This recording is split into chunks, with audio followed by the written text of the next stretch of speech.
Thanks a lot. I'm Mike Birbiglia. I got one of those last names that you always have to spell on the phone, like it's B as in boy, I-R, B again, I-G-L-I-A, and I wish my last name were just boy. I'd be like, it's B as in boy, and then the rest of the word boy. I'm Italian, but my family's not real Italian. We're like Olive Garden Italian. Sometimes people come up to me, they'll be like, in Italy it's pronounced Birbiglia. I'm like, in America, you're annoying. It was tough growing up, you know, kids would call me names like Birbigglebug and Birbibliography and faggot.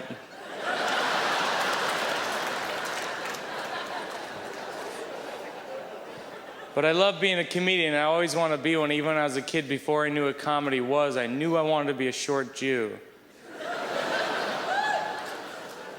And my parents were like, we're Italian. And I was like, stop your kvetching. When I was a kid, I wanted to be a comedian or a rapper or the owner of a pizza restaurant where third graders could hang out. Rap was very different when I was a kid. It was very innocent. It was just like, ribbit or rap, rap, rap, a rap-tastic.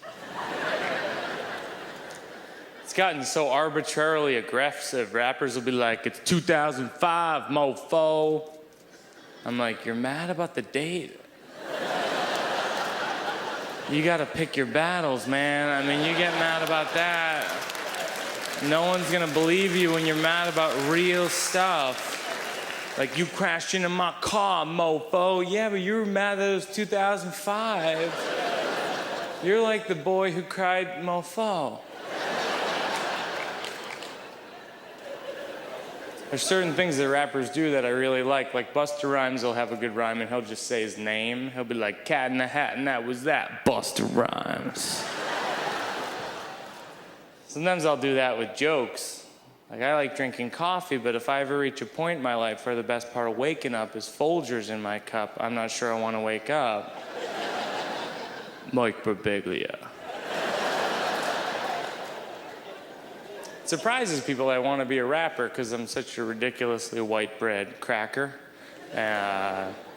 Sometimes I'll use the word cracker in my act because a lot of black comics use the N-word. I like to use the C word, like, me and my cracker friends were driving down the street in my Volvo station wagon, and I said, hey, cracker, pass the sun chips. And he says, not till we get to the picnic, cracker. And I say, cracker, please. He's like, cracker, what?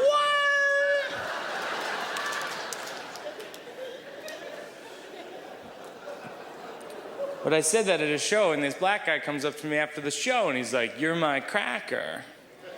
I was like, actually, sir, you can't call me a cracker. Only we can call each other crackers. You can say cracker, but not cracker.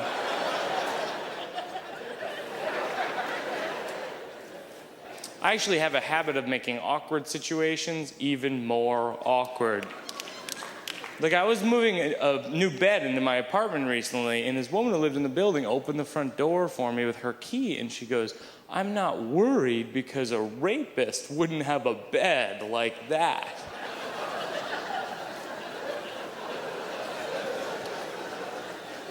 Now, what I should have said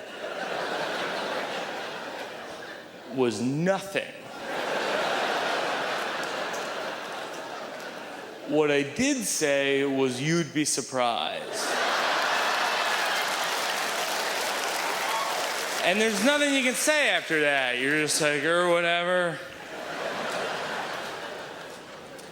I'm dating a girl right now. I realized recently what I needed to find was a woman who loves me for my money but doesn't understand math that well.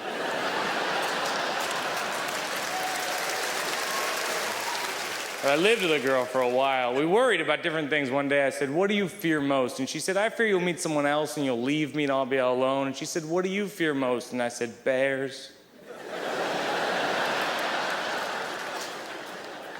It's nice being here this week. I had a weird summer. I went to a funeral recently, and they handed out Kleenex at the beginning of the funeral, which I thought was a little cocky.